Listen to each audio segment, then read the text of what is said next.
신화가 된 르네상스맨 레오나르도 다빈치. 엔리카 크리스피노 2007년. 1. 출생증명서.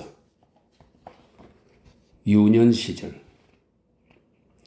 1452년 4월 15일 밤 토스카나의 피렌체와 피스토이아 사이에 있는 작은 촌락 빈치에서 한 여인이 해산의 고통을 겪는다. 그녀의 이름은 가테리나, 미혼모이다.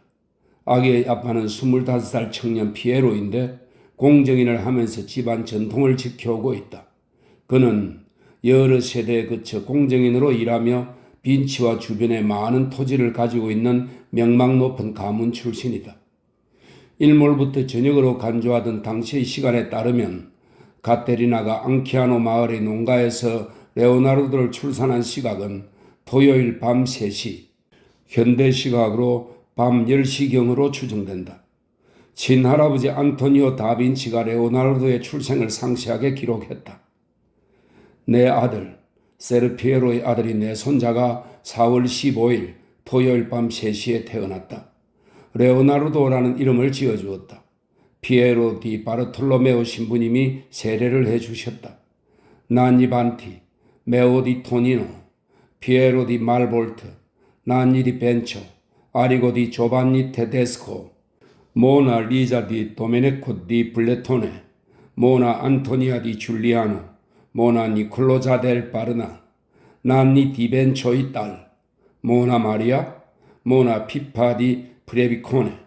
이들이 모두 우리 손자의 대부와 대모들이다. 아기의 세례식에 사회적 지위가 있는 5명의 대부와 5명의 대모가 참석했다는 것은 비합법적으로 태어난 아들의 출생이 당시에는 큰 문제가 되지 않았음을 말해준다. 사실 이 시대에는 교황들조차도 사생활을 구태여 숨기려 하지 않았다. 따라서 꼬마 레오나르도는 아무런 어려움 없이 조용히 피에로의 아들로서 인정받게 되고 아버지의 집에 살면서 유년기와 청년기를 보낸다. 그런데 레오나르도의 부모는 끝까지 결혼을 하지 않는데 이는 어머니 카테리나가 하층계급 출신이었기 때문인 듯하다. 아마도 카테리나는 피에로 집안의 하녀였던 것 같다. 그래서인지 레오나르도의 엄마는 자식과 멀리 떨어져 살게 된 사실을 조용히 받아들였다. 출산 후 얼마 뒤 카테리나는 안토니오 디 피에르 델바카라는 남자와 결혼하고 5명의 아이를 낳는다. 카테리나의 남편은 레오나르도의 아버지와 삼촌 프란체스코가 운영하는 산 피에르 마르티레 수도원의 가마에서 일하고 있었던 만큼 레오나르도 가족 모두 카테리나의 결혼에 큰 불만은 없었던 것 같다. 레오나르도의 아버지 피에로 또한 몇 달 후 정식 가정을 꾸민다. 피렌체의 부유한 집안 출신으로 당시 16세였던 알비에라 델리 아마도리와 결혼한다. 그러나 1464년 그녀는 출산 도중 사망한다. 피에로는 프란체스카 디 줄리아노 란 프레디니와 재혼하나 1473년에 그녀 역시 자식 없이 사망한다. 그러나 다음 부인 마르게리타 디 프란체스코 디 야고포와의 사이에서 6명의 아이가 태어난다. 그리고 1485년에 결혼한 루크레치아 디 굴리에모 쿠르티차니는 다시 7명의 아이를 낳는다. 결국 레오나르도는 의붓 어머니 몇 명과 이복 형제 13명을 가진 셈인데 이들과 좋은 관계를 유지한 듯하다. 50살이 넘었을 때 셋째 의붓 어머니에게 쓴 너무나도 사랑하는 나의 어머니라는 표현이 이를 말해준다. 그러나 그의 글에는 빈치에서 보낸 어린 시절과 가족의 기록이 전혀 없기 때문에 1468년 청년 레오나르도가 가족과 정착한 피렌체에서 베로키오 작업장에 입문하기 전까지의 생활이나 교육에 대해서는 추정해 볼 만한 자료가 전혀 없다. 단지 그의 글에서 그리스어와 라틴어에 대한 지식이 없었던 것을 그가 몹시 애석하게 여겼다는 사실 정도만을 알 수 있다. 당시 그리스어와 라틴어는 공식 문화계로 나아가기 위한 필수 지식이었다. 어른이 된 레오나르도는 이론보다는 경험을, 학술 문화보다는 실천 문화를 우위에 두고 이를 옹호하는 데 앞장서면서 고대 그리스 로마 문화라는 위대한 이름의 권위를 부정하는 선봉자가 되어 자신의 부족함을 만회하려 노력한다. 평생 그는 독학으로 공부한 것에 긍지를 갖고 아카데미풍의 교육에 비판적인 태도를 고수한다. 아마도 이러한 태도는 빈치에서 보낸 그의 어린 시절에서 그 이유를 찾을 수 있을 것이다. 어린 소년 레오나르도는 작은 촌락 빈치에서 농경 생활과 자연과의 친화감 속에서 살아간다. 가족은 그곳 지주로서 방앗간과 가마도 소유하고 있었다.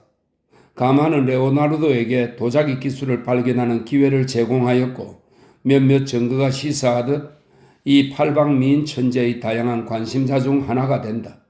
그러나 빈치 생활이 젊은 레오나르도에게 그저 자연에 대한 주의 깊은 관찰과 자연을 사랑하는 마음, 그리고 한 가지 아이디어를 실현하기 위해서는 경험과 실험의 역할이 중요하다는 식의 사고만을 키워준 것은 아니다.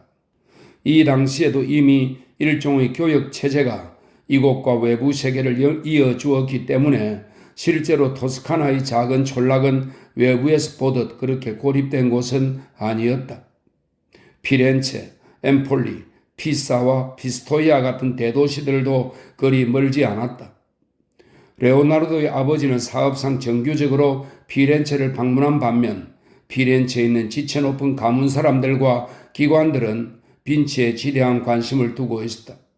빈치는 아름다움으로 가득한 지역에 자리 잡고 있었던 데다가 레오나르도의 시대는 바로 르네상스의 시대가 아니었던가. 15세기 토스카나는 유럽에서 가장 발전한 지역 중 하나였다. 당시 피렌체는 이탈리아 르네상스라는 이름으로 역사에 기록될 여러 사상과 개혁의 움직임이 일어난 요람이자 세계의 중심이었다.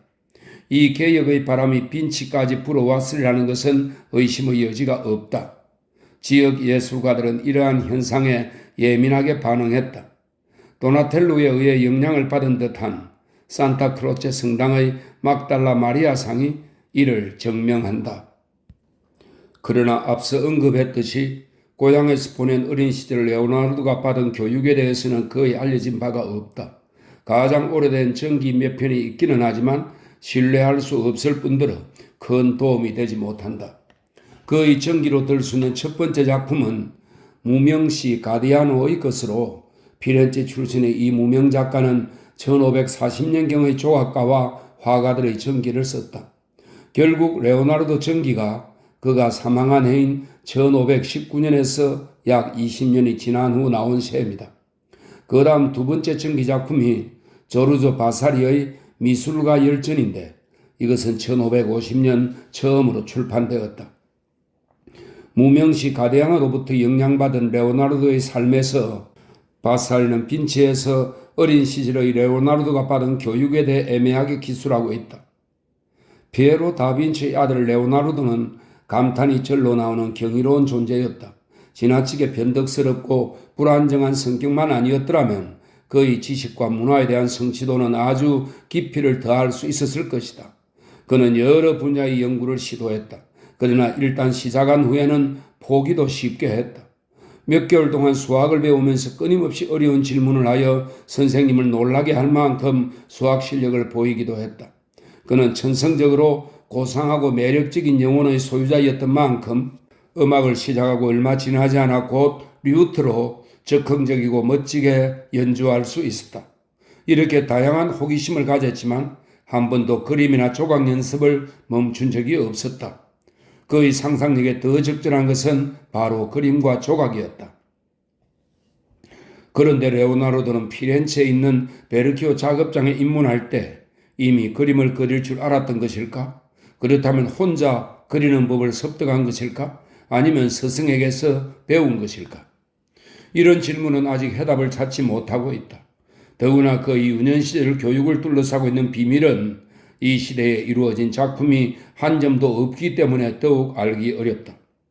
레오나르도의 첫 번째 작품은 피렌체 우피치 미술관에 있는 1473년의 풍경화이다. 이것은 레오나르도가 이미 베르키오 작업장에 입문하고 나서 여러 해가 지난 후의 작품이다. 지금까지 발견한 바로는 이 그림이 그의 서명이 있는 첫 번째 작품이다. 빈치에 남겨진 레오나르도의 자취. 레오나르도의 작품이 고향 빈치에는 단 하나도 남아있지 않다. 이러한 결함을 만회하기 위해 빈치에서는 그 고장의 가장 유명인인 레오나르도 박물관을 건축하여 그가 발명가이며 학자이고 공학자였음을 명백히 보여주고 있다. 1953년에 설립된 레오나르도 박물관은 귀리 공작의 성을 개조한 3층 건물로서 방대한 양의 축소 모형 기계를 소장하고 있다. 이 모형 기계들은 IBM이 후원한 레오나르도 연구소의 레오나르도 탄생 500주년 기념 순회 전시회 때 레오나르도의 드로잉을 바탕으로 구성한 것들이다.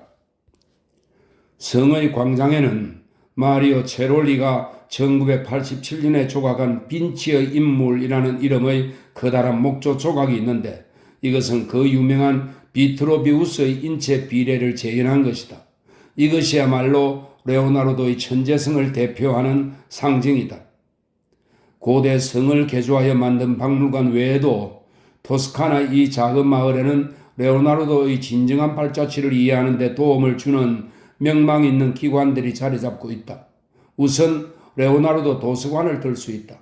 이곳은 연구와 문서 보관의 중심지로 1928년 일반에 공개되었으나 그 설립은 19세기 말로 거슬러 올라간다. 이곳에는 복사본 형태로 된 레오나르도의 노트들을 비롯하여 전 세계에서 발행된 그와 관련된 출판물이 하나도 빠짐없이 수집되어 있다. 두 번째로 레오나르도 다빈치의 이상적 미술관 지상의 문화 유토피아가 1993년에 개관하였다. 이 미술관에는 빈치의 역사 자료와 문헌 외에도 이탈리아와 다른 나라에서 열린 레오나르도 전시회 자료들, 현대 예술가들의 레오나르도에 대한 찬사와 재해석이 포함된 작품 등 레오나르도에 관한 풍부한 자료들이 보관되어 있다.